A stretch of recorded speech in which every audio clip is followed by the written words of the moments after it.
Hello guys, and welcome to my YouTube channel. I'm glad that you're here watching, and I'm here to update you on what is trending on the internet.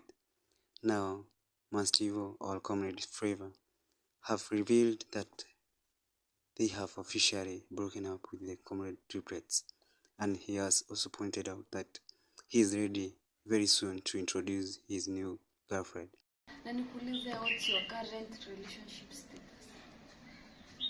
Sema tu dating or not dating, sababu tukiachana na triplets vibaya. But they say you are not dating. Walisema wapi? Si ni play hiyo video wako sema hivyo. They said we are not dating. So we were not. Okay. So but we still love each other, but no, unajua. It's so emotional. Si sana. Unajua kama nikidate niko open minded. Najua tu end game tunaweza achana ama to get married. But if it doesn't work, I always say tuachane tu in a positive way, cause never stay in a toxic place. There is no fun in toxicity. The same way someone will tell you there is no fun in poverty, and you cannot come out and brag that I'm poor and I'm proud. And there is no fun in toxicity. Siku unapigwa pahali ama unachukuliwa kama mjinga, and you stay. Always walk out. Even if it means you walk out of 100 people, they call you ratchet.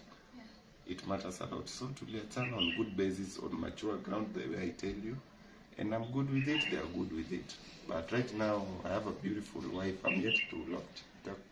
Ndakupatia bibi yangu. Tunaweza clue. No. Hata nikupatia jina ajulikani kwa social media. So she's a low-key star, just as me. So I'm yet to introduce her. Probably my birthday is on 10th of September. I can present. Uko lazima mkuje na gift. By the way, hiyo lazima tulete kaza. Nataka nitamlaunch hapo next month. Stay tuned, guys. A very beautiful girl. Introducing your girlfriend, you're launching. I will launch her. I will launch officially. Mjue pia mimi ni romantic. Okay, umeniacha speechless.